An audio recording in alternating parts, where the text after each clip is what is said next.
Your father's asked me to take some of your blood. He wants me to check for testosterone levels. I'm in a bit of a bind here, Jared, and I've said this to your mother, too. Now, I am a religious woman. There's no question. But I have also been to medical school. And, well, you could say that I hold science in one hand and God in the other, and that is not always an easy balance. And I know that everybody would like for me to say otherwise and send you down to the pharmacy for a pill that would magically fix you, but that's not going to happen. But I'm going to take your blood, and I know what's going to show me that you are a perfectly normal, very healthy teenage boy. Jared, it's not my place to tell you that your parents are wrong, but let's say that they are wrong. I absolutely adore this woman. I also love this actress, but I adore this female doctor in this movie because she's the only one with some sense in her brains. Golly.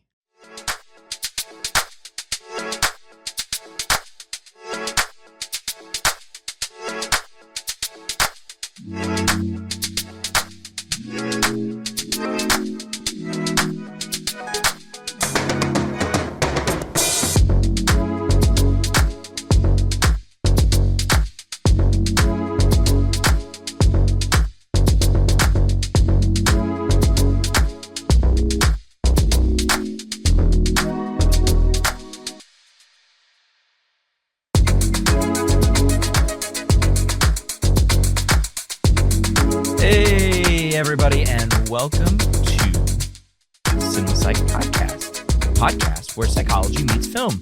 I'm your host, Dr. Alex Swan, and in this episode, we are chatting Boy Erased. Just gonna get right into it because this is probably going to be a fairly hefty and heavy episode because we're going to be talking about difficult topics. So here is your blanket content warning for many of the things that we are going to talk about in this movie. So Boy Erased came out in 2018. It was written and directed by Joel Edgerton. Yes, that Joel Edgerton of various Hollywood movie fame, but he had his hand at writing and directing this movie. It was based on the memoir of the same name, written in 2016 by Gerard Conley, an LGBTQIA activist, and the focus, although his name is changed to Jared in the movie, his memoir, so these are based on true events, going through conversion therapy in Memphis, Tennessee, from a smaller Arkansas town. Now, the film also stars Joel Edgerton as a man named Victor, as a pastor, as a preacher, a man named Victor, based on a real preacher named John Smid or Smead, one of the leaders of Love in Action, a Christian ministry, which is just a fancy name that these kinds of activities put on what is considered now called conversion therapy, having people convert from, not religions, convert from gay, trans, bisexual, whatever, into the heteronormative thing through faith-based teaching and learning, and, as we'll discuss, pretty awful kinds of approaches and behaviors and rituals and things like that. So that's Joel Edgerton. Wrote, starred, directed, that kind of thing. Kind of an auteur in this sense here. Lucas Hedges plays Jared Emmons, based on Gerard Conley. Nicole Kidman plays his mother, Nancy, and she's based on Gerard's real mother, Martha. And Russell Crowe plays his father, Marshall, based on the real father of Gerard, Herschel.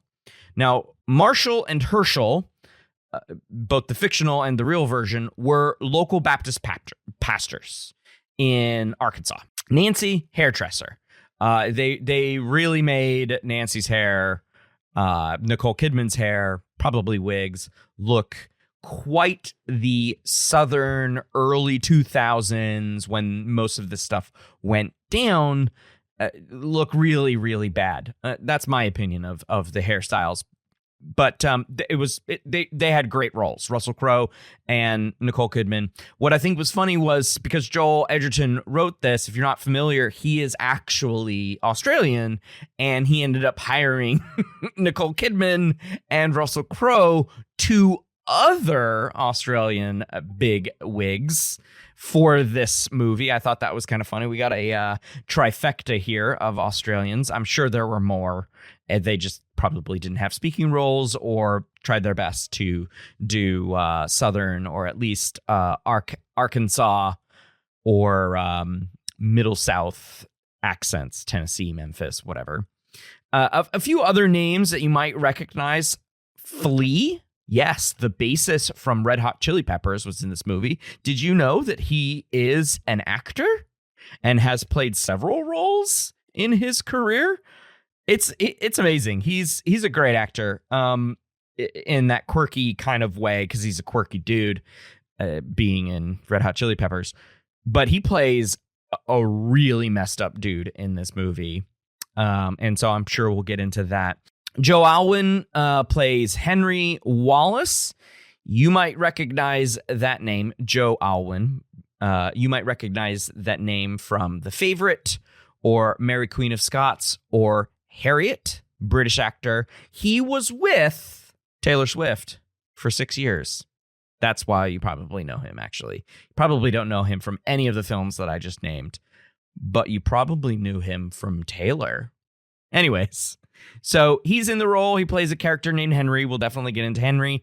Troye Sivan plays a love and action attendee named Gary. And then a few other people who you might know.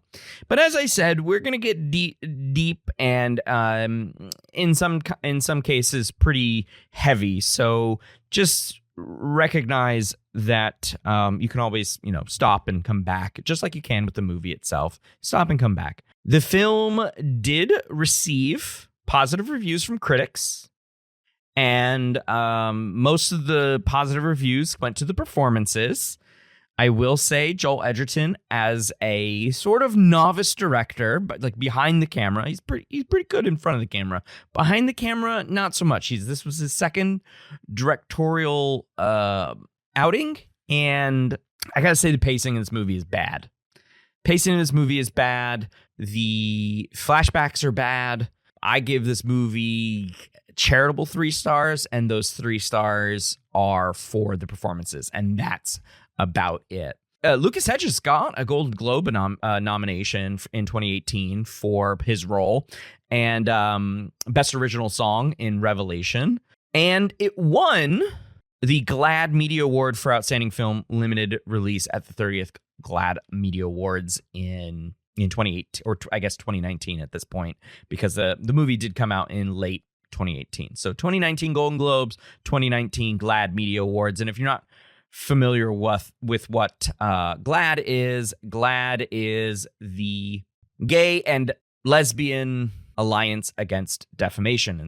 So we're going to jump in probably into the toughest topic at the start, and maybe hopefully get more light as we go on. But it's this show. If you've been following the show for a while, you might know that we go all over the place. I try to keep it steady, but we go all over. So in any case, we're going to jump right in. My guest host today is Dr. Lee Golembiewski. Lee is an assistant professor of psychology at the State University of New York at Fredonia, SUNY Fredonia, for those SUNY heads out there. His background is in developmental psychology, and he teaches courses at Fredonia, including child psychology, cognitive development, lifespan human development, and the psychology of prejudice and discrimination. Lee's research focuses on minority stress and mental health among sexual and gender minority populations. More specifically, his work highlights the impact of stigma, experience of discrimination, social support, and mental health outcomes among SGM college students. Lee, welcome to the show. Thank you, Alex, and thank you so much for having me and for doing this super creative way to look at psychology. I really love it. Oh, thank you so much. So, with that in mind, I wanted to ask you, as an instructor in deep within the spring semester, it's almost over. How's it going for you? Oh, it's going. We just had advising week, which is like just a lot of meetings and a lot of one-on-ones. Mm-hmm. So trying to sprinkle that into teaching, at a small school like this, you have to really expand yourself, not just in the classroom, but with your other roles. And I'm quickly learning that. So, but it's been good. Is this your first or second year? First year, technically a second semester, but I just started at Fredonia in the fall after graduating with my Ph.D. So it's been a lot of learning on the fly this past year, for sure. Welcome to the grind. Thank you. I recently had another first year faculty member on to talk about contact, which is another interesting faith and science kind of look. So as a junior faculty, first year faculty, how have you found just the year in general? Or is it too early to have this kind of postmortem?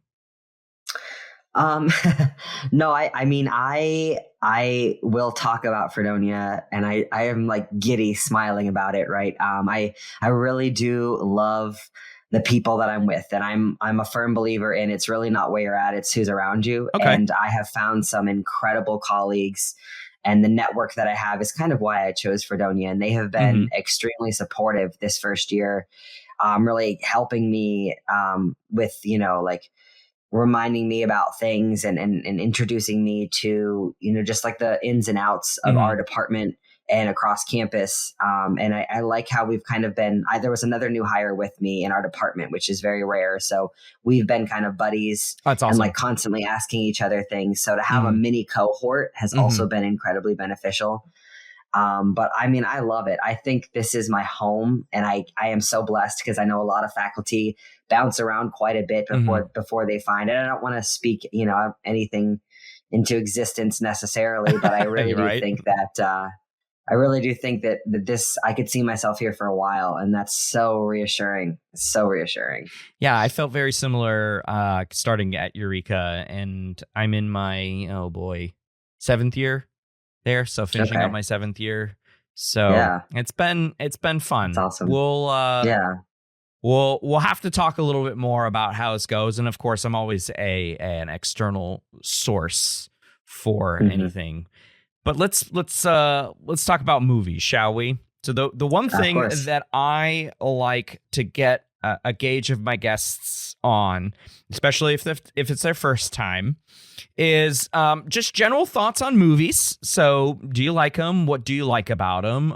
What's useful? What's the spark of joy for you to get some Kondo in there, some Marie Kondo in there, and then the second part of this kind of prying probe type question is using movies in your teaching. Do you, and if you do, why and in what ways? Yeah, so I love movies, honestly. I think I always have.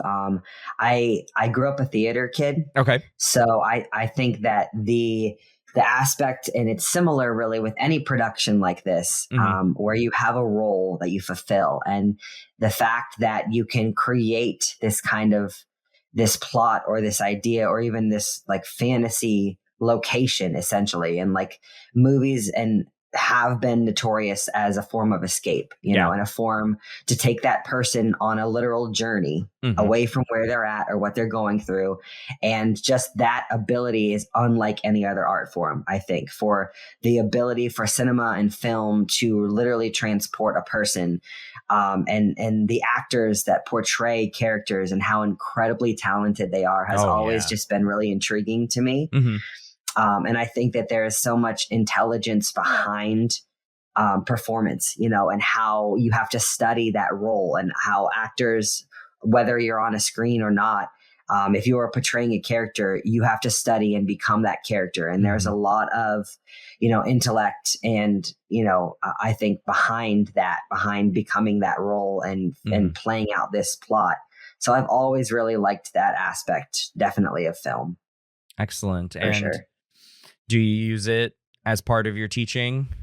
I'm on a proselytizing pedagogy kick, and have been for the last several years. So, and I do. I think my students probably enjoy it. Also, I tend to drone on in class sometimes, so it's nice for them to hear from somebody else, right? But I think especially in my courses, I teach a lot of developmental. That's my little corner of the world, right? And so there's a lot of films that talk about like families and children and childhood, and there's a lot of like life-based things that we see in film, and there's a lot of interpersonal relationships, and you know, there's a lot of things that in my courses I think I would be doing my students a disservice if I didn't talk about, especially if it's relevant and it's a more recent movie. Like we talk about more current ones that have come out. We talk about, you know, examples that, and my students do the same. They'll come to me with like, oh, this reminds me of this movie. Right. And I'm like, oh, it does. So it also helps for them to be able to bring in film into my classroom, and they know that that is always an option. If anything, it's strongly encouraged. Excellent. So, I love it. It's cool. It's cool. I'm struck by the relationship that you've built now with your students in just this first several months, right, of your teaching. That's great. And how they're like, I'm gonna share this with, you know, my psych professor. So that's amazing. I think my students are over the fact that I mention my podcast on movies all the time. They're like, oh God, this guy again with his movies podcast. What are we doing? So it's great. Don't lose that spark. Don't lose it. I feel like Happy Gilmore. Don't lose it. You know?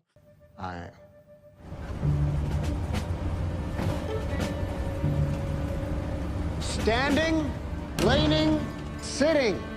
All the same idea. Triangles are the strongest shape. Hand or hands on hips. Go! Save yourself.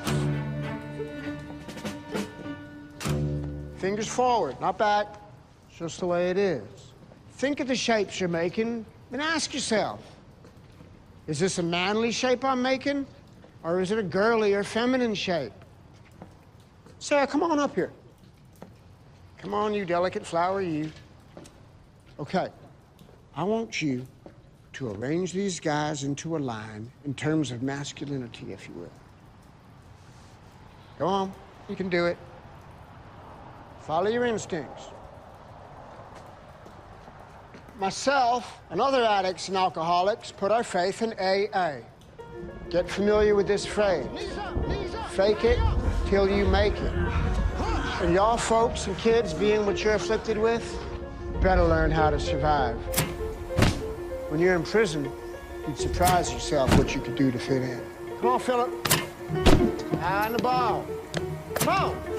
Okay, next, fake it till you make it. Become the man you are not. So you think Cameron here is the big winner, huh? You think being big and tall and overeating immediately puts a guy at the front of the line. But it's more than triangles and postures and genetics. Arm handshake, go. Do it. You gotta pick up the bat. Hold the bat up. Get back up on that horse. All right, just get him out of there. Lee, you're gonna be okay. Jared, you're up next. Good.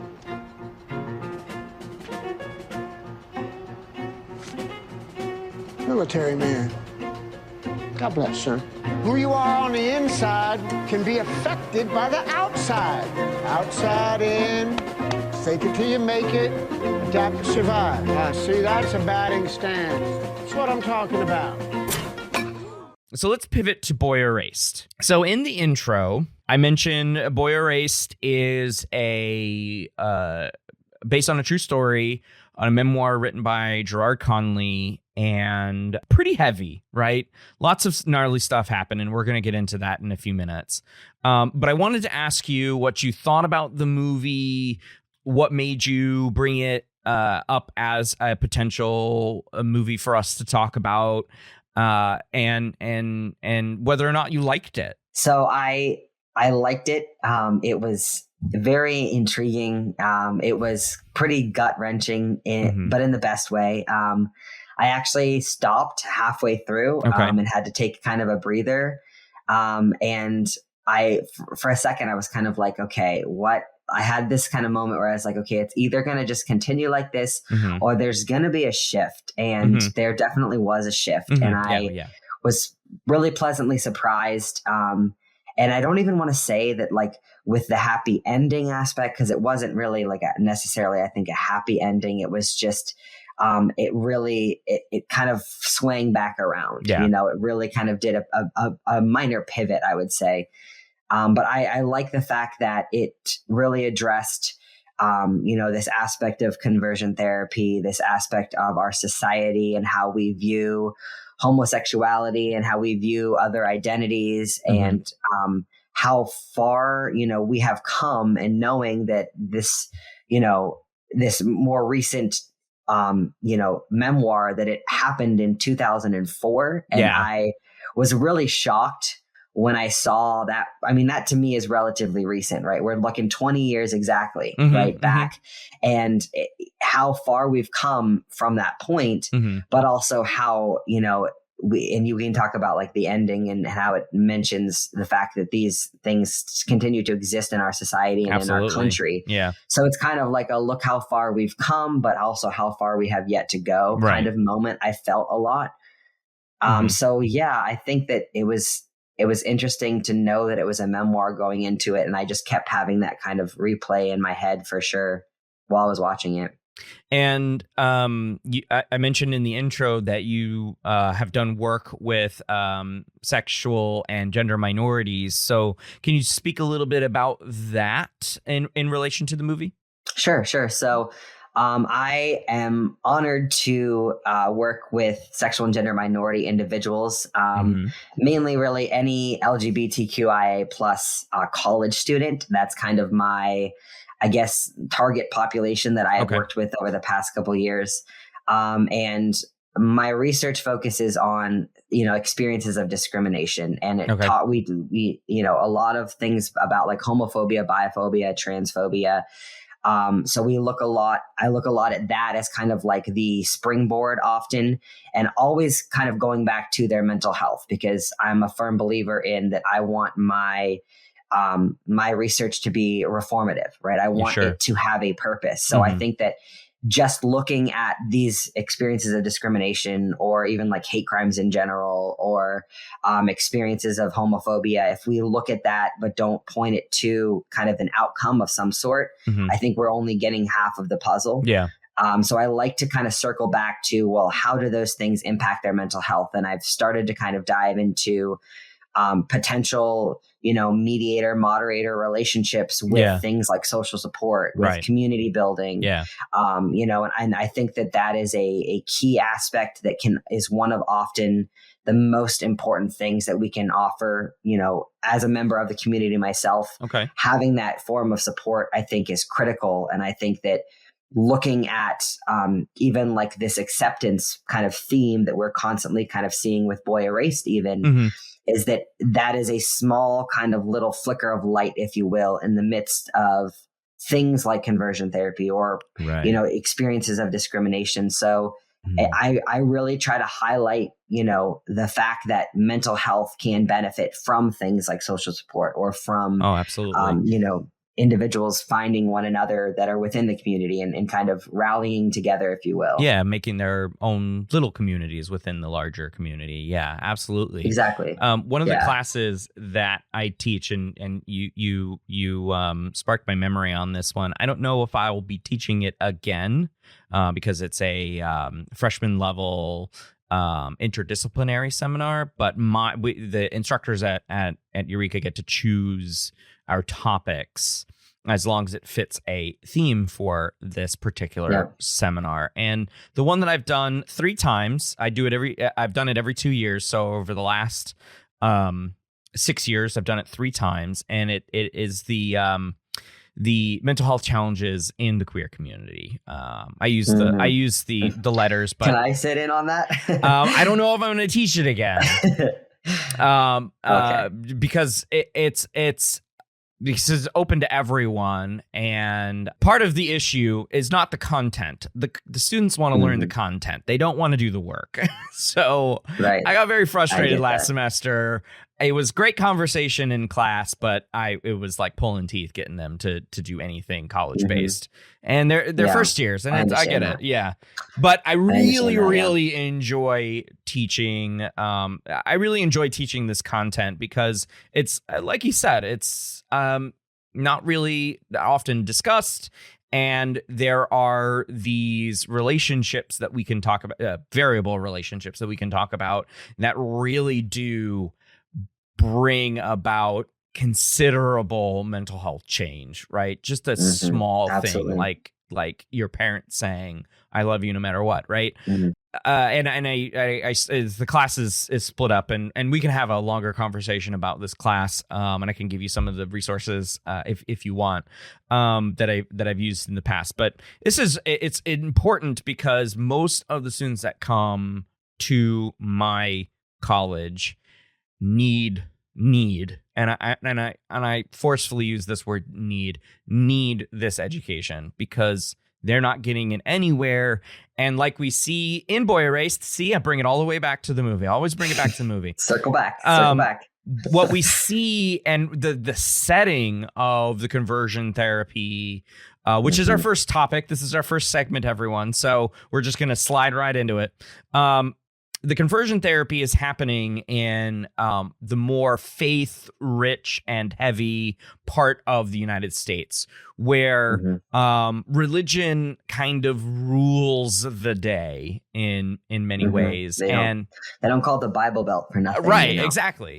And we're deep in the heart in this movie, right? So the characters themselves, the Emons, live in a small town in northern Arkansas, and Russell Crowe, the father, who is based on the real dad of the memoir writer, Conley, is not only a pastor for their local Baptist church, but also owns a car dealership, right? So it's this is the kind of small town we're talking about, where we have a businessman who also does the preaching. And the mother is a hairdresser that is in the front pew every Sunday. Right. And the conversion therapy is happening in a much larger city in Memphis, which isn't too far from where they are but they still gotta drive, right? So let's talk about this conversion therapy. So Lee, if you can you set the stage for us on what conversion therapy is? Conversion therapy is a practice that unfortunately still exists. It's kind of, I like the phrase that you've probably heard, like pray the gay away. I kind of think of that in tandem with this idea of conversion therapy, and the idea that you can use often like some type of faith-based counseling or ministry or the church and fellowship to essentially rid that person of their homosexuality or their identity that is counter this, cisgender heterosexual norm that is dominating in society and still does dominate it. I mean, it is considered the majority at this point, right? Yeah. So just that idea often that it is kind of embedded in some type of religious institution, and this really kind of polarizing idea that you either can choose your spirituality and God and that faith path, or this life of sin, which I'm sure we'll hint on the word sin a million times during this, as the option, or the sin that you are essentially trying to expel yourself from, by going through this ridiculously, incredibly discriminatory practice of conversion therapy. I've got one question for you, son. And I'm going to let you sleep. It's been a big day. I have shared our conversations with these two fine, upstanding men, and I've asked them for their guidance. I can tell you right now, we don't have all the answers. But I do know that you're going to hold the key to the next step. Mother and I, we cannot see a way that you can live under this roof, attend service, and work at the dealership if you're going to fundamentally go against the grain of our beliefs and against God himself. I'm going to ask you that question now, son. In your heart, do you want to change?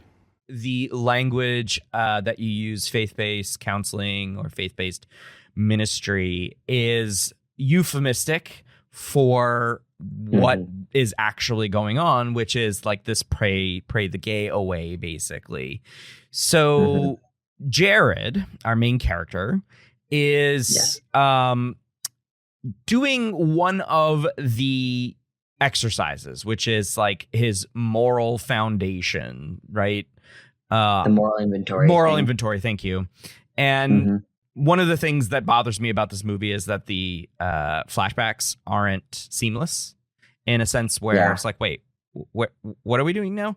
And I chalk that up to, Joel Edgerton being a second-time director for this one. But in any case, so I was a little confused sort of at the beginning, and then I went to Wikipedia sort of halfway through, and I'm like, wait, I need to read the plot so I know what's happening here. I don't normally do this, but I had to for this one because I was very confused. But in any case, Jared is working on this moral inventory, and he's trying to figure out where his morality lies. And he writes down a name, Henry, and we get taken back to his freshman days in college. I'm skipping quite a bit of some of the flashback, but he's moving into his dorm, and he meets a guy named Henry, and they seem to hit it off. And this is sort of like the discovery period, so to speak, of Jared's life. He thinks that something's off about what he likes and dislikes about his sexuality. I would imagine there's not a lot of talking about this in the movie. It's just a lot of facial expressions. But in this, and I'm going to preface this by saying content warning here. One night, Jared, played by Lucas Hedges, is sexually assaulted by Henry. And Henry plays it off as like a as part of a mental illness or some kind of issue that he's dealing with. He starts smacking himself in the head and engaging in crying and trying to, what I thought was intimidation and manipulation for Jared to not report it. And so Jared doesn't. He's like, I won't say anything. But then Henry pretends to be a counselor or an administrator from the college and says that Jared did these things to another boy and that he's going to be expelled and everything like that. And so this kick starts the whole need for conversion therapy. So what are the things that Jared experiences in this conversion therapy setting? There was a lot of things that I noticed kind of right off the bat. There's a lot, and like I'll kind of hint at some of the symbolism too that I noticed. But the very first couple scenes in this conversion therapy, there's this just overarching faith-based white wall, white clothing idea that the incidents that occur in conversion therapy are God spoken, right? Or God driven. And we have this a lot of times in faith and in any religious kind of institution or fellowship where there's this idea that God is kind of acting through those people. And right off the bat, we get that notion, right? We get this idea that all of those officials, if you want to call them that, or like the mom even mentions later, there's no credentials in any of this, right? That's the thing that really pissed me off too, is because here we are, you and I with our degrees, where like we work our butts off, right, to get credentials. And here are these individuals that are engaging in what we might call therapy to psychologists. Like, so that kind of irked me from the start, right? But this idea that all of these activities that they have set forth are not just from them. It's not just what they created. It's what God would want them to do, right? It's them taking the higher road and, you know, removing themselves from the temptations that are outside of the therapy. And it's like, once you walk in there, you give away your phone. There's no communication to the outside world, which screams cult to me from the get-go. Oh, yeah. Right. Also screams like prison.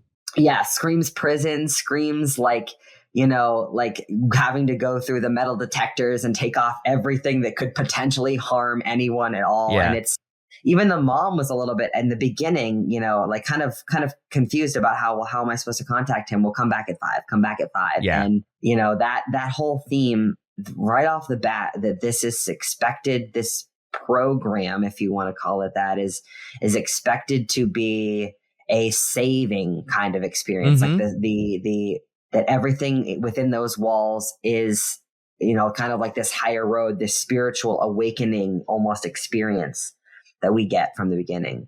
I mean, it starts off slow, the program, as you said, quote unquote, starts off slow. The head minister, like head counselor, the leader of this program, played by Joel Edgerton, really grounds everything in the patriarchal system of fundamentalist Christianity, right?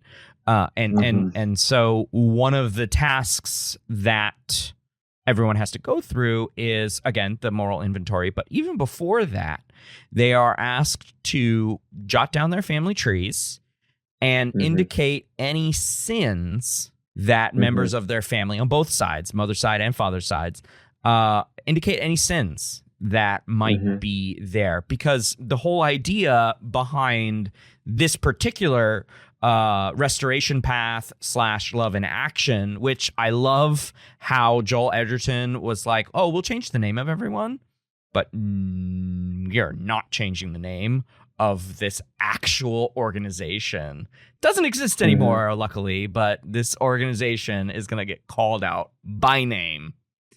So I love it because it's almost it's almost documentarian of him to do that. Right, literally. Yeah.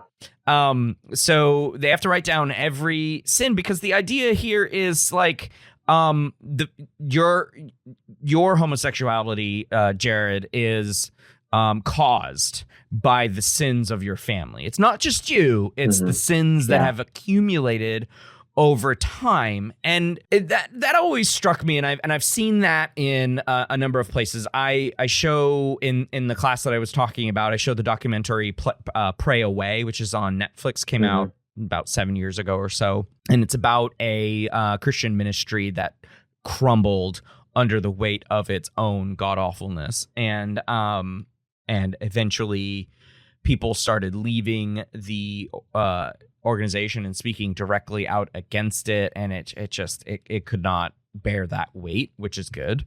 So these places suggest that it's not just your fault; it's everyone else's fault. But we got to fix you because we can't fix anyone else, which is absolutely antithetical to Christianity in and of itself, right?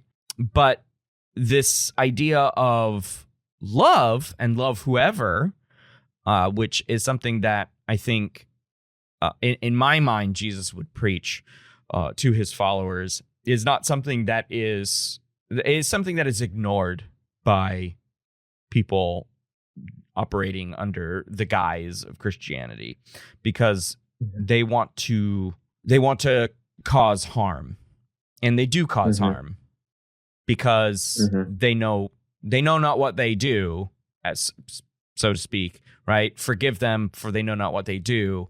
They're literally they know what they're doing is wrong. The whole sin aspect, I was struck by the inventory as well in the family tree, because here we are basically equating your orientation, right? Or even your sexual identity. Yeah. To all of these other sins. So we're saying that this being, loving somebody else, regardless of who you are, regardless of your gender identity, your orientation, or theirs, putting that on the same playing field as things like alcoholism and rape and incest and, financial manipulation. And it blows my mind, because that's the first indication that we get when they have to write the family tree, that homosexuality is a choice, just like you choose to commit an act against someone. Right. And in my mind, even if you don't agree with homosexuality and you don't choose that lifestyle, that is not hurting anybody else. Right. All of those other things, when we discuss sin, and back to your notion of love everyone, right? How can we possibly, even if you personally don't agree with homosexuality, you can't tell me that homosexuality is harmful to anybody else and put it on the same playing field as other things that you think are sins that are directly harmful, whether physically, whether sexually, whether financially, whether emotionally. Yeah.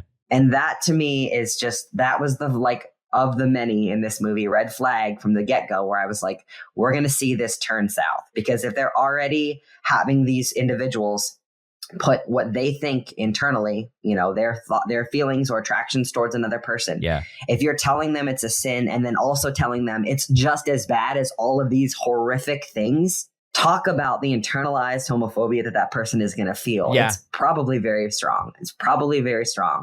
Just from that. Sadly, we are gathered here today to say farewell to our son, our friend and our brother, Cameron Van Heusen, who, by his own making, last night fell prey to Satan's wishes. Brother Van Heusen, is this what you want for your son? No. Young man, is this you? Brother Cameron, is this what you want? No. Both of you, come on. Bring him down here.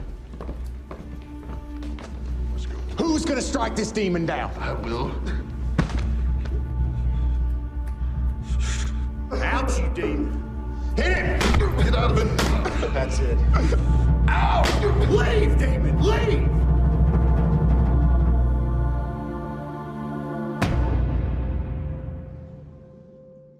We do have a character that represents that internalized homophobia, right?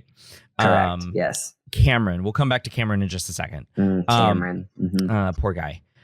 So I do want to note that for the people who are not, people who might be listening who are not familiar with conversion therapy, I will say that the broader psychological community, both the American Psychological Association and the American Psychiatric Association, have condemned the use of conversion therapy in all of its many different forms, right? When we use the word conversion therapy, it's certainly an umbrella term for these spiritual and faith-based interventions regarding sexual or gender identity.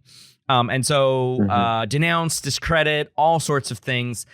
Did they do it a little too slow? Yeah, I think we can give them a little shit for that. It took them a little too long. The fact that it was even in the DSM still just makes me want to chuck the book out the door. Right.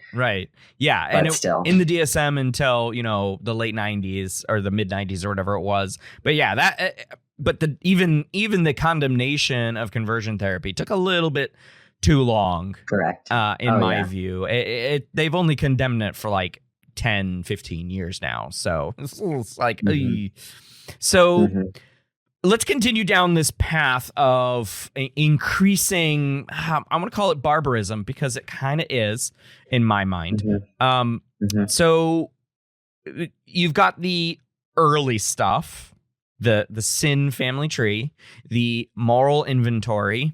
What happens next as these acts get increasingly more aggressive and violent? That as they get, in terms of Jared, right, and Jared's reaction often, there's kind of these moments where he starts to question, I think, all of the things that are happening there. And there's many scenes, well, not many, a handful of scenes where he kind of excuses himself. Like I remember there's like some pivotal scenes where he walks out and goes onto the porch. And then there's the other characters that kind of play a huge role in their conversations with him by like basically telling him, you just need to go through it. Like, don't ask questions, don't stick out, and I remember the part about him not even knowing how long he was going to be there, right. And even the mom didn't know. And they basically told him like, well, we don't know anything. As long as you do what you're told, you'll get out of here sooner. Right. Yeah. And that is often, unfortunately, a hard underwire of a lot of therapy. And the reason why, even outside of this conversion therapy, the reason why a lot of quote therapeutic programs don't work is because we're kind of telling the participants or the clients, if you will, that they just need to go through it. So it's just kind of like this finish line that you have to push yourself through. Right. And then you start to wonder about their investment in the program in and of itself, like Jared was, right? Jared starts questioning everything when he starts kind of realizing that there's no basis to this. And a lot of their practices, I'll never forget, like the scene, and maybe it's because me and my identity, but like the manhood scene, I would love to just dive into that because of that practice in particular was, like you mentioned, strongly tied into the patriarchal idea of Christianity. Right. Yeah. And they pass it off as like it's masculinity. Right. No, it's toxic masculinity. Toxic. Like if yeah, you're going to go there, if you're going to go there, and he starts, and I remember cause he was good at baseball, and there's the one scene when there's one female and they ask her to line up the men in order of their masculinity. Yep. And I was like, how objectifying is that? You know? And it was just, I was like, the skin, and like there are a lot of, but like maybe that's just me, and I am so anti-gender roles, and I lean heavy into, the androgyny of humans, because that's often what a lot of humans are. So like that scene in particular, trying to equate homosexuality with femininity, like, oh, if you're gay, right, that's feminine of you, and so to get rid of homosexuality, we need to make you more manly. Yeah. When like most of all research that I've ever read shows that masculinity is not, mutually exclusive with cisgenderism. Right. And like that there are many masculine men that are queer, that are gay. Yeah. Just like there are many feminine men that are straight, that are cis, that are hetero. Yeah. And it's like, just that one really did me in. On a note of that too, you gotta love the doctor who's like, your dad wants me to take a blood test. And the name of this clip on YouTube is Gay Blood Test. So you know what this clip is going to be about, right? If you've never seen the movie and you're just like, gay blood test, eh? And you click on it, and it's just this doctor, this very sweet doctor who's like, listen, I'm a faith-based woman, but I'm also trained in medicine, and you can kind of say that I've got God in one hand and medicine in the other, or science in the other, or whatever. And it's like, I know what the blood test is going to tell me. It's going to tell me that your testosterone levels are fine, that you have the amount of testosterone that is typical for a male of your age and size, right? Because he's, he played basketball. He was like he said, he's fine at baseball. He was like the traditional Southern American athlete, right? And some of those people are gay, and they have normal, typical levels of testosterone. And I love how she puts a point on it But when I watched the clip again after having watched the movie already, and we'll get to Jared's mother here in the second segment, but I noticed her facial expression this time because she met with the doctor right before Jared did, and the doctor says, "I told your mother the same thing." And you could tell at that point, which is at the beginning of this whole ordeal for Jared, right? He hadn't gone to the conversion therapy stuff yet, but he did kind of come out to his parents. Mm-hmm. Yeah. And you see her face. She's like, "What are we doing? What is going on?" Because this is after a conversation with the father and then two other men from the town over or whatever who are, respectable faith-based men or whatever. But even without going into that just yet, the important part of your point is that nothing about masculinity or even the testosterone underneath that masculinity gives you any indication about somebody's sexual desires. Exactly. Yeah. And I think that's one thing that a lot of people, even to this day, don't understand. I had to let you know that earlier today. So you, obviously, the audience, whatever, I'm an out trans man, okay. Right? And I had a little moment this afternoon because I take testosterone. Uh-huh. And I knew that we were having our conversation this evening, and I just chuckled to myself because I was like, just because I am taking this does not tell you who I'm attracted to. Right. Absolutely. And we have this idea that a person's, biological, like the hormones that exist inside of their body, which women have testosterone, mind you. Absolutely. It's, and it's in even a lot of the research in like sports, and how that it's tested for sports, for performance purposes, for crying out loud. Like we're not testing for homosexuality in humans. It's not a thing. It doesn't exist. Like I don't understand. And it's humorous that knowing that it was relatively recent, but also knowing my personal background with gender affirming care. Yeah. That conversation was just mind like I was literally laughing at it because I was like, is this a real that kind of came out of left field for me in a humorous way. Yeah. And just this idea that masculinity does not exist in the amount of testosterone that a person has. Oh yeah, absolutely. Or not. their orientation. Right. And it's I think it's this is what I'm noticing about America as I get older is that we are very invested in and I say we as a culture invested in and very nosy about what people do in their bedrooms. It's actually kind of if we were actually puritanical as early Americans and colonists were, I would say that we should not be considering that in conversation, right? This is just that's between you, the other person, and God, as they would say, right? So yes, literally, and that's ironic that you chose that phrase for the given movie. Yeah, like really, man. So I mean, I want to actually point out here that the scene where the girl sorts them by masculinity. I just wanted to add before we move on that it was funny because it was funny to me that she was sorting these dudes by masculinity when she was a lesbian, right? She doesn't find any of these men attractive. And so she was just like, I think she was just like randomly sorting them based on what like maybe nonverbal feedback from Joel Edgerton's, Victor character or like the other counselors, maybe Flea. I don't know. But like, she was just like, because looking at the lineup as a straight man, I was like, man, girl, this is bad. You did a bad job.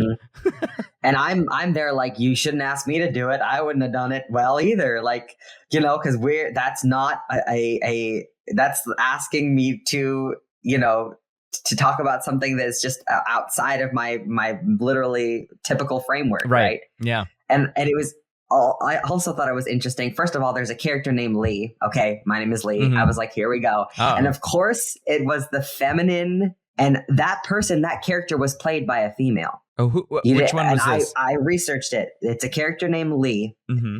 And Lee is an actual female because I saw what Lee looked like, and they purposely do not show close-ups of Lee. Emily Hinkler. Yes. I even looked this up because I was like, I feel like that's a female. And I'm really good at telling, because I obviously, having transitioned body types, I notice. Typically, I can tell if somebody is like more mask presenting, whether they're female or male, based off of their presentation. And they purposely threw on top of the already masculinity, the toxic masculinity, and the cisgender heterosexist framework for this whole movie. They're like, we're going to throw a curveball at you and have a female play a male role and have them be the girly man in this movie, which is just so discriminatory towards individuals who are non-binary or individuals who maybe are transitioning.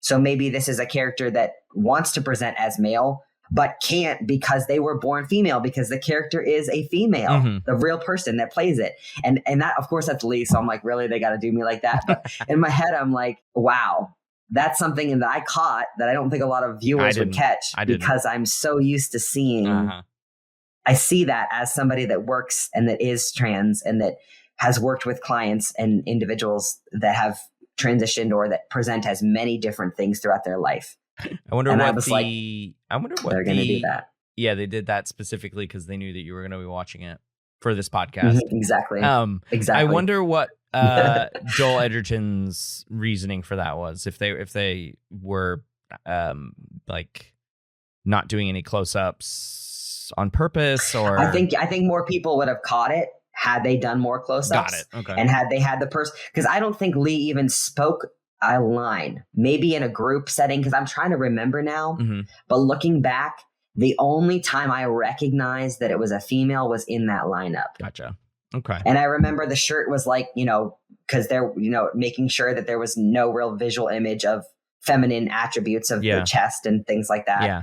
I remember because I that was me, dude. Like that was me, and I was like, there were so many things, and I don't want to talk about myself really, but there were so many things in this movie that just hit different when you experience some of those things firsthand. And I know, I'm sure a lot of the viewers that were queer do. Yeah, absolutely. I appreciate that as well, and that's why I like asking guest hosts to find a movie that speaks their expertise or their lived experience in this case, right? So, Hey, son. I called my mom and she's coming to get me. Listen, you got to understand what you're going through right now is just a moment. A moment. And I feel exactly what you're going through. I think that you and I should just get everybody going. We just talk. I don't want to talk. I want to go. Well, Jared, I don't want you to. I want you to stay. Well, I read the rules, and none of them say you can stop me from leaving. Can you just check where Brandon is, please? And if you or anyone puts their hands on me, I have witnesses. Nobody's going to put their hands on you. Why would anybody do that? Come and sit. We're going to wait for your mom, okay? Jesus, our Savior, please focus on Jared. Let him see the strength and courage that he needs. I want you to feel him right now with all the wisdom of everybody in this room and show him how much they love him and how much they care about him and his journey into the fire that he's walking into and what he's willing to face. Let him open his eyes and see the wisdom that you have and the love and spirit that you have. Jared, honey, what's happening? Mom! Mom, they're not letting me go. Hey, it's not that we're not letting him go. Just hold on, okay? Mrs. Emons, my name is Victor Sykes. We spoke on the telephone. I don't remember that. I spoke with your husband a couple of times. Jared's just having a moment, born out of a role-playing exercise. No, that's not true. Mom, tell him to open the door. Settle down. Open the door now, Mr. Tell him he has to open the door. Can we just Open the door now. I'm gonna call the police if you don't open the door. There's no need for that. Listen, please. Let him go! You all right, honey? Just let him go. Just think that. Jared, come on. I think it's more important for his development. not to say that the next part that I want to talk about is your lived experience. which is Cameron. Mm-hmm. Before we go to break, I do want to talk about Cameron because he is just one. And of course, this is a real person, name changed, a real person that was part of Gerard's journey, the real person in the memoir, who wrote the memoir. So Cameron was a real person in this program. They do a mock funeral for him in one scene, and they have a whole funeral set up, and everyone's supposed to pay their respects. And what's the funeral for? His homosexuality, right? But it's foreshadowing, because when Jared requests / demands to leave the program and have his mom come and pick him up, like, get me out of here right now. I don't want to do this anymore. This is nothing I want to do. Cameron sticks up for him, and he finds out that Cameron ends up staying, but then ends up taking his own life, which is not uncommon all over the world, let alone the country, for what some individuals ended up doing in these quote unquote therapy programs. I know a lot. I work with youth as well, but really this kind of adolescent, early adult phase of sexual and gender minority individuals. And I know the statistics left and right, and how they're 3 to 7 times more likely to attempt suicide if they identify as LGBTQIA+. Yeah. There's 120% more likely to experience homelessness. Yeah. And often due to rejection from family members. And it's sad that I wasn't the least bit shocked when that news broke that Cameron had taken his own life. And it's like, it's not that it's normalized, but it's certainly not questioned as it should be, I think, in our society. And it's just kind of circling back to this internalized homophobia and this idea that was planted in Cameron, that he had such a sin inside of him, and to the point where he didn't feel his life was worthy enough as it was, as, identifying as queer or non-heterosexual, because we don't really know a lot of these individuals' identities. None of them really ever disclose it, which is also disheartening as well, because there's this idea in like sexual and gender minority research, this othering, right? That if you are in this other category, you are an other, right? Yeah. And by grouping all of those identities together, we are basically telling them that they are invaluable in themselves, right? This idea that all of the people that exist, regardless of your identity, we're going to throw you under the umbrella of homosexuals, right? Which that term in and of itself is outdated, because now we're dealing with, gender diverse or sexually diverse, or sometimes like that idea of the minority or the homosexual, that is really being phased out because there's such a stigma attached to it. Right. And for them to not even recognize these individuals are their own people, their own identity, just grouping them together in this conversion therapy program in and of itself shows you aren't worth crap. Like, you aren't worth, the space and the body that you are in. And Cameron clearly felt those effects. And I love the fact that he stood up for Jared in the midst. And this was after Cameron's experience of this funeral. Yeah. When of all times he should have sunken. I would think that character would have sunken back into his hole and have literally just thought of himself. Right. He should be that response of, while I had all of this happening to me and while I experienced such trauma, I'm going to reach out and help others, shows to me how an incredible character and how deep and how loving Cameron really was. Because for him to turn and help out a hand with somebody else when he was the one that got the brunt of all of that, right? Cameron is just, he has a soft spot in my heart in this movie. Yeah.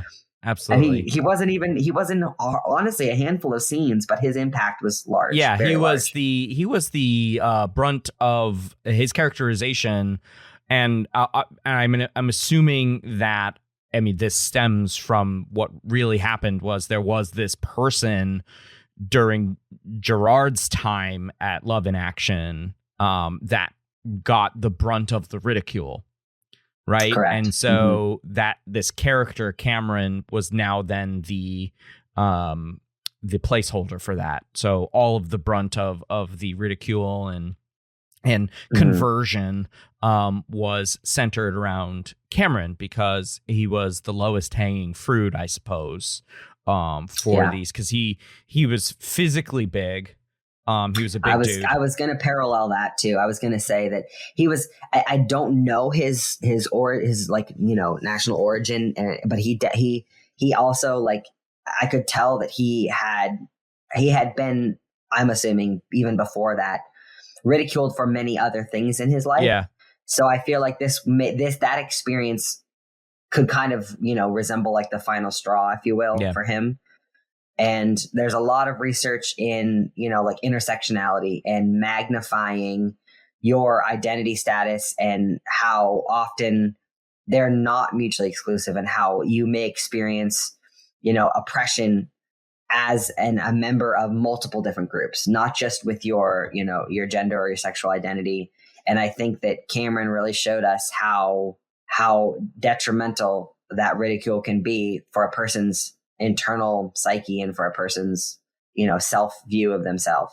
Definitely. Well, I want to continue this conversation with you, Lee, and talk about the kind of the other side of the conversion therapy and what happens toward the end of the movie. So let's take a quick break and we will come back talking about acceptance and resilience.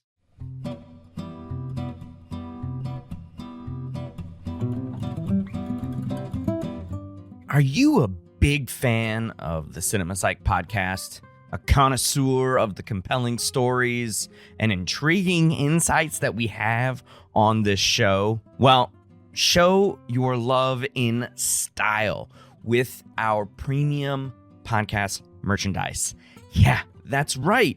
I've updated the podcast store from ultra comfy hoodies, perfect for cozy podcast binges, to sleek coffee mugs that add a dash of personality to your morning routine. Our merchandise store has it all. I've added so many new products, and it's designed to withstand countless listening marathons. There are a lot of episodes. I think you'll love them. But wait, there is more. Every week, there is a new promotion, turning up the volume on value. So keep an eye out for our exciting special promotions. Every other week, 15% off. In between, sometimes there's a special 25% off day. And then sometimes there's free shipping. It's the perfect way to score your Cinema Psych podcast merch for less. I'm excited to have expanded the merchandise offerings, but I'm really excited to say that new designs are coming up. And you can put these designs on all of the merchandise. So keep an eye out for new arrivals in the design section. So don't just listen, wear it, flaunt it, live it. Visit our merchandise store at cinemapsychpod.swanpsych.com/store to shop your love for the Cinema Psych podcast today. Remember, every purchase goes directly to supporting this show. And of course, thanks for listening to this show. I love doing it. Now let's get back into it.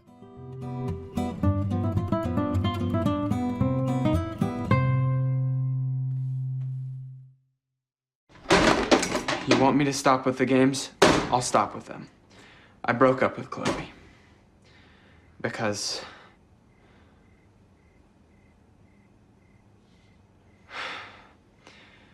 we broke up because I think it's true. About me. God help me. I think about men. And we are back talking Boy Erased with Dr. Lee Golembiewski.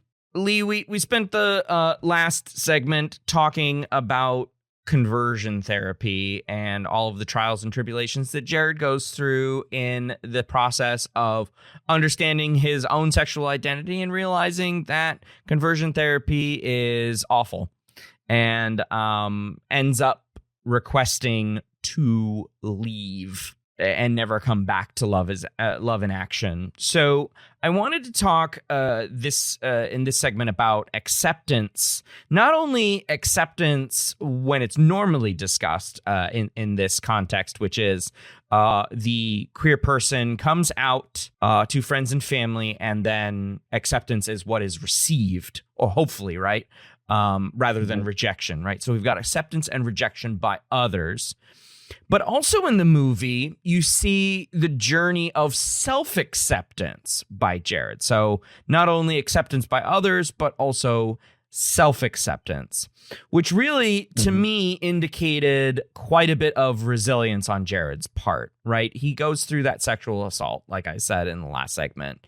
He knows that his understanding of the world is different from his father's and his mother's as well, but definitely his father's. Like, you can clearly see there's some teenage tension there, if not only for sexual identity, but probably for other things. Like, maybe he's not as religious as his dad is. But then his resilience through the whole life, love in action process.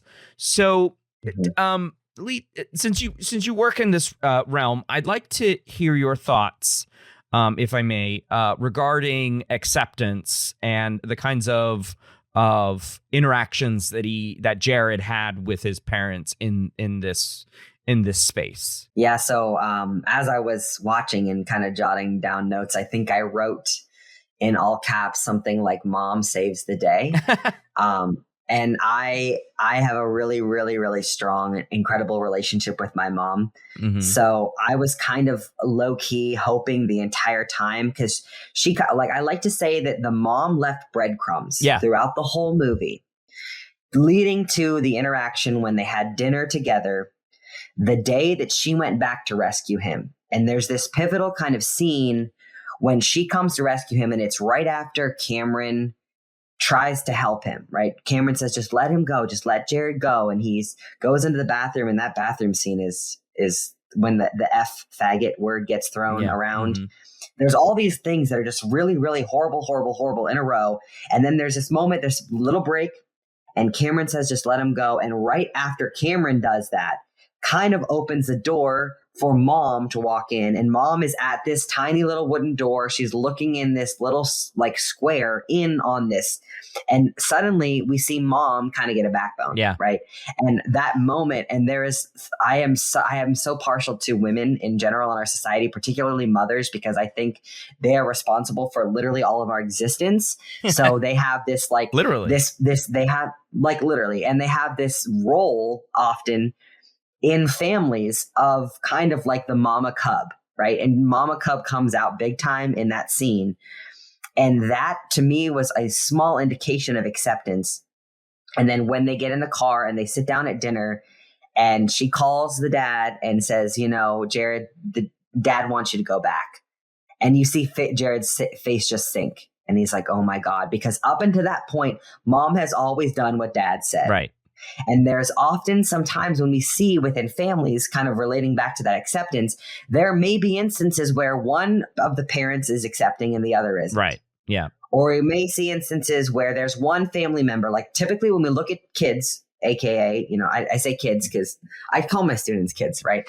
But when we look at individuals that disclose, they often disclose to one trusted family member first, or a friend. Yeah. It might be a far distant removed cousin. And it's really, even in those instances when when we assume that our parents will accept us, we still tend to disclose to somebody that's not our parent, because we know that the role that parents take in our life, and we know that any disruption to that attachment relationship or to that bond, even if it's well received, is going to significantly shift that relationship. Yeah. And we have to see our parents more than our friend or our cousin or that person, So there's a lot of hinging on parents, particularly for acceptance, right? And we have seen this for generations, for as long as people have been coming out. There has been this difference with parents in particular. Interesting. And that scene when Mom says, I told him you're not going back. Yes, I loved it. I think I said to myself, like, okay, pop off, Mom. Like, I'm so glad that she did that, right? And then from that point on, that's really like, just past that halfway mark when we start to see the mom say to the son, I have gone by what your dad has said. And they, dad and the pastors and the other preachers said, sometimes you have to hurt them to help them. Yeah. And she said, Oh, but God. I knew they were doing more hurt than help. And I was like, these lines like are staying with me because moms are incredible. And I think that talking about a person who really has a minor role suddenly take a huge shift in that plot. And she is the reason why that acceptance happened, right? And I'd like to think that that's also a large part as to why Jared's self-acceptance really started to blossom. Yeah, absolutely. Because knowing it's not about the quantity of people that you have support from, it's the quality. And it's also the people that mean a lot to you. And we saw that Jared cared a lot about his mom. Oh yeah, he had a great and suddenly, mama's boy kind of relationship with his mom. Yeah, I loved it. And that is so me, to be completely honest. It's one of those things where like, Same. I don't care if the world rejects me or my, coworkers or other family members. If I have one core family member accept me and it's the one that I care about most, I'm sold. Yeah. I know I'm good. Yeah. I that self-acceptance shoots through the roof when I get that person's acceptance. Yeah. And I think that's what happened with Jared. I really do. And I think that, we could tie a lot into others' perceptions of us and how they impact us. And I think with gender identity or sexual identity, I think it's very similar to that. Not saying that you will never accept yourself if other people tell you that they don't accept you, but I think it helps just knowing that you get that acceptance from somebody and that whole like unconditional love, right? And it's this like really like, cliche term like unconditional love, but boy, does it matter, particularly in the case of one's identity formation. I've seen it and I know it to be true. Yeah. And I would even go a step further with instead of maybe not unconditional love, but like unconditional positive regard too within the therapy spaces, right? So maybe mom doesn't like that Jared's gay, and that's fine. She doesn't have to like it, but she gives him that unconditional positive regard. And you can replace regard with love if you want to, because it doesn't matter what he does in his bedroom, like we mentioned before, right? It is that he remains her son. He remains the same person that he was, right? Regardless of what is on the outside or what's changing or anything like that, that just fundamentally he's still the same person. And I think that's what she was grappling with. The other thing that I want to mention about mom here in this case, and especially Nicole Kidman's performance, is that when she said, I told him that you weren't going again. But she essentially used that dinner scene as her confessional. And that takes a lot of strength. Also, choice of word with confessional there. Yeah, no, I'm sharp today. You're on the ball. Where she says, I sat at that table and I trusted what these three men were saying, but I was wrong, and I did not step in when I thought they were wrong. And again, if you go back and watch those breadcrumbs, as you called them, which is actually pretty apt here, because her face and at that dinner scene where they decide, listen, you're either gonna do this or we're done as a family, right? This conversion therapy, you do it or we're done. And do you really want to change that BS speech that dad gave, right? Her face is she's beside herself, right? And then again, like I said, they linger on her at the doctor's office. Then every time her and Jared have a conversation, she and Jared have a conversation that is about what's going on after, the program gets started. Her face just like it tells you that she is chipping away slowly every time. Like her identity is chipping away. She's like, what am I doing? And then I think it culminates here when she hears her, like, as you said, when she hears her baby crying, she's like, I'm going I'm gonna start breaking some MF and necks, man. And I really like the scene too when she's driving away and she gets out of the car right before they drive away, and she asks him about his credentials. And she goes, what credentials do you have? I haven't seen any, and then the scene when, as she's driving away, she rolls her window down and she says, shame on you, shame on you. And even though those words don't sound like super hurtful or like, oh, it's a dig, right. when you like, hear oh my it gosh, in my her heart. voice, it's something about moms. They can say one word and it will hit you like a ton of bricks, right, absolutely. And it was one of those things. And it was like, it's again, just goes back to mom at the end of the day, protecting her son, and the welfare of her child will matter over all other things. Yes. And kind of like that positive regard, like she, at that point, she doesn't even realize when she goes in to get Jared, she's not thinking about his identity. Mm-mm. She's not thinking about his orientation. Right. She's thinking about his literal safety. Yeah.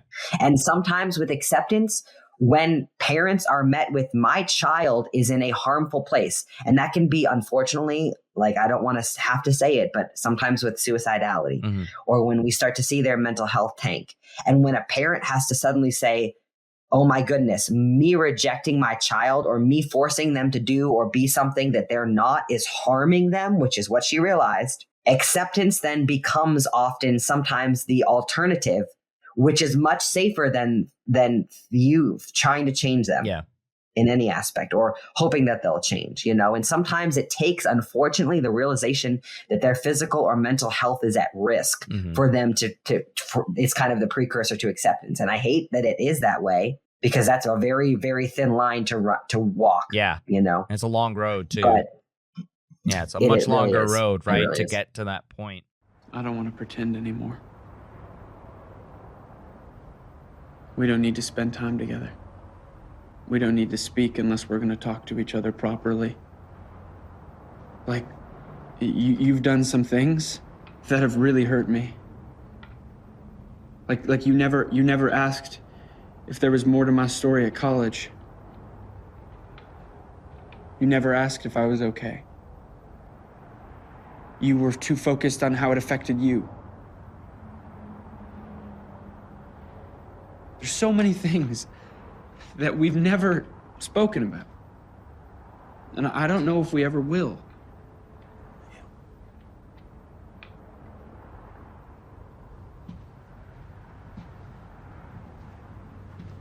All this is gonna be yours. I mean, it still will be, but I meant to run and to make a living from.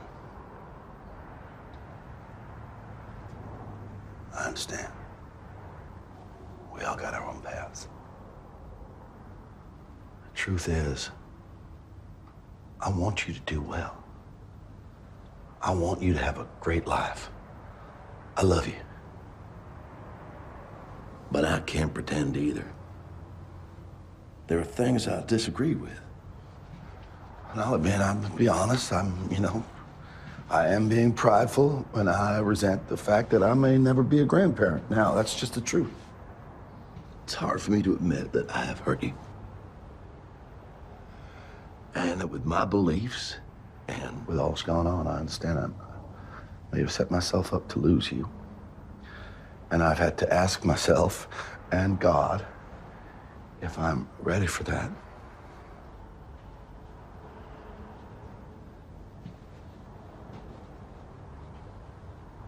I do not want to lose you. Well, it doesn't feel like that. I'm sick of avoiding you. I'm sick of talking about nothing. I'm sick of it. I'm gay, and I'm your son. And neither of those things are going to change. Okay, so let's deal with that. Or let's call it a day. Both of us would be okay, but that would be a shame. I'm not changing. There's no changing me. God knows I tried. So if you mean it, if you really mean that, and you're not ready to lose me, then I'm sorry, but you're gonna have to be the one to change. I understand. I'm going to try.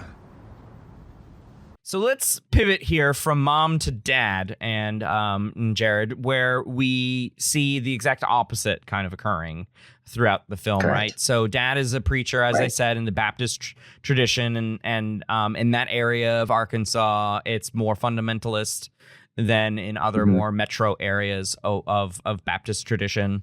So, but not to say that, you know, like all Baptists are the same. Of course not. Right. But very fundamentalist and openly rejects his son, and it, to me was incredibly wild that he was believing this person from the university first and foremost, right? He immediately is like, "What did you do?" And it's just like, wait a minute, what are you talking about? Like, you don't want to hear my side of this story, or like the fact that you just got pranked or whatever. So it's like, wow, yeah, there's some underlying issue there with dad, and rejects Jared, like I said, and you know, on the advice of two other men, have Jared go to Love in Action.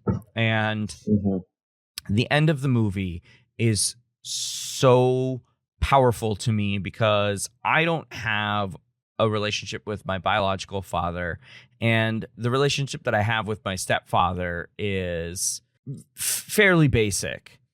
So, not that I've had to have any kinds of gender or sexual orientation, identity conversations, like you either accept me or you don't. But we also don't see eye to eye on religion. Like, he's very conservative with his religious views, and I'm just not. I am atheist to the end these days, and so that scene resonated with me on that level, which was phenomenal for Jared, because he's like, listen, I don't care that you just gave me a gift, like a great gift, Dad, whatever. But like, the gift I want from you is acceptance. And if you can't do that, then like, I'm going to have a relationship with Mom, and that's about it. But for us to have a relationship, you either accept that I am gay, or we go our separate ways. It's also a common theme with, again, kind of circling back to that masculinity, for men to reject their sons if they come out as gay. And a lot of that, I think, is kind of this internalized idea that, well, some fathers may believe that they didn't, exemplify manhood enough for them, or that them being a straight male, they can't believe that somebody wouldn't want to be attracted to females like they are, right? And even in the very beginning, the dad already starts pushing, for Jared to have intercourse with his girlfriend. It's so gross. And he's pushing for that, and it's so like misogynistic, and it's so treating his girlfriend, even Jared's girlfriend, as like territory that Jared has, that he owns. Essentially, that's what dad is doing. And a lot of times there's that forceful kind of overcompensation. So I have experienced parents that are forceful in forcing their children into heterosexual style dating or relationships, or setting them up, because they are thinking that if they can kind of just slowly force them into this role, that they're going to find one partner that is in a heterosexual type of relationship. And it's so harmful, to the child, and also to the partner that person is fictitiously with, right? Yeah. Because let's be honest, that's not his girlfriend. I'm sorry. Maybe that's a friend, and you feel his discomfort in the very beginning scenes when he's with that girl. And I'm just like, my guy, I have been there in certain other, not in similar contexts like with you, but it's just, and the dad even picks up on that and thinks to himself, literally, he thinks in his brain, because it is very cis, very hetero, kind of like, white and black. And this idea that if I just put him in this relationship, and if I physically put him around girls, he'll be attracted to them. I know it. You know, I'm a guy and I get it. And it's like that masculinity. And then again, all the way at the very end, he does shift a bit, right? He does shift a bit in terms of he starts relinquishing just a tad bit of his own misogynistic ideas and his own idea of what a man is and masculinity is. And he kind of starts to shift when Jared gives him that ultimatum and he says, I'll try, you know? And it's so spot on with his personality throughout the film. Because I knew Dad was never going to come out and say, I love you, son, I accept you. And it's so hard sometimes for people to never hear the words and to kind of see. And sometimes the parent will play it off as like, well, I'll try, or I don't understand, but that's okay. Or like, and it's, so I wish that every child and every person, not just children, could hear their parents say the words, I accept you, but knowing that that's not the case for so many people. And we kind of see it in that last scene. And we see it when Jared puts his foot down. The dad kind of has this moment where he's like, I might lose him right here and right now. Right. And it's a great ultimatum because they're both going to lose something. Right. It's not a one-sided loss. They both are going to feel that loss. But Jared has already made peace with that. The dad has not made peace with that. And I was fully expecting, not having read the memoir, I was fully expecting in that moment Russell Crowe to say, well, I guess this is it then. But it was nice to see some spark of movement toward the other side. Of course, the movie ends before we even know that. I know it's been 4 years. So this is 4 years later from the events of they did say that. The conversion therapy program. So there's been 4 years of strife, and it was nice to see that last bit, but it was also very important to hear Jared say all of those things. Like, I am who I am, and I'm not going to change for you. I'm not going to change for Mom. I'm not going to change for anyone. This is me. You made me. God made me. If that's the case. This is it. I also really think it was important also for Jared to say to his dad, you hurt me. He said, you did things that hurt me. And I think that is critical because Jared needs to have that, that moment where he tells his father, that was not okay. That was never okay. We're not going to scoot this under the rug. We don't need to drag it out and rehash it and sit here and talk about on this date and that date you did this and did that. But he had to say to his dad, those things hurt me. And I think that in a lot of ways was kind of, that would have eaten him up inside had he held on to that, right? Because had he not also called his dad out on that stuff he pulled, and I think that Dad would have never admitted to those things had Jared at least not called him out on it. And that is a very bold and and we've talked about resiliency with Jared a lot, but that is such a brave thing for a son to do to his father, right? And also, for him to, we even see the aspect of Jared writing and turning it into, this kind of full circle moment where he was quiet and his parents were quiet, and I remember thinking about how it became his way of, leaving that in the past. And like, there's the quote, like, one day you'll tell your story of how you overcome what you're going through and it will become part of someone else's survival guide. And I like to think in a way that he wrote about this conversion therapy program as a way to spread awareness about those things that did exist and the people and the lives that were harmed and honestly the lives that were lost due to this, but also because it can show people that are queer, that are gay, that identify as something that is not well accepted, that there is a silver lining, and that there are people that will accept you, and that there are situations and, you know, experiences you can have that are positive. And we don't really get much of that until kind of the end, when we start to see him become a writer. And remember the scene, like you just mentioned, with the dad with the pen. He gives him a pen and he says, well, I'm one writer to another. Mm-hmm. And even Jared looked at that and he was like, but we're not the same, you know? Right. And he looks at it and he's like, well, this is great. And I like that the dad kind of tries to connect to him, but the writing that he does, right? The preaching writing, if you will. Yeah.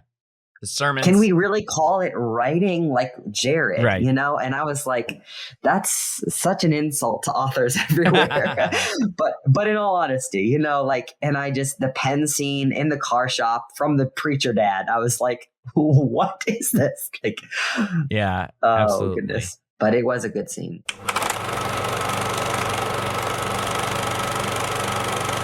I want to thank Dr. Lee Golembiewski for joining me to discuss Boy Erased. Before we say goodbye, Lee, is there anything that you would like to plug for our listeners? Where can folks find more about your work? Sure. Well, when I'm not busy teaching like crazy, I am located here in Fredonia. I know I am, as are you, involved with APA Division II, the Society for Teaching of Psychology. So Absolutely. I'm working on publishing some of the research that I've been slowly sifting through related to sexual and gender minority college students, specifically diving into, I'm now breaking it apart more so and looking at trans versus gender diverse versus cisgender populations. Mm-hmm. So underneath that sexual and gender minority umbrella, I'm looking at a lot of like between group differences. So I'll be presenting that research at our conference this coming October in 2024. But I'd be more than willing to share my email with you so that people can contact me, and also our university link so we can kind of find out more about also my department and my work on campus as well. So, yeah. Well, very good. Yes, I will take both of those. So thanks again, Lee, for joining me to chat about movies. Appreciate it. Absolutely. And again, Alex, thank you so much for having me. I love talking to you. I love the way your brain works, and this whole podcast. I really hope it continues to excel, because I have seen the work you've done, and you've really put in some awesome work. So thanks. I appreciate that. And that's going to do it for this episode, listeners. Until the next one, thanks for listening.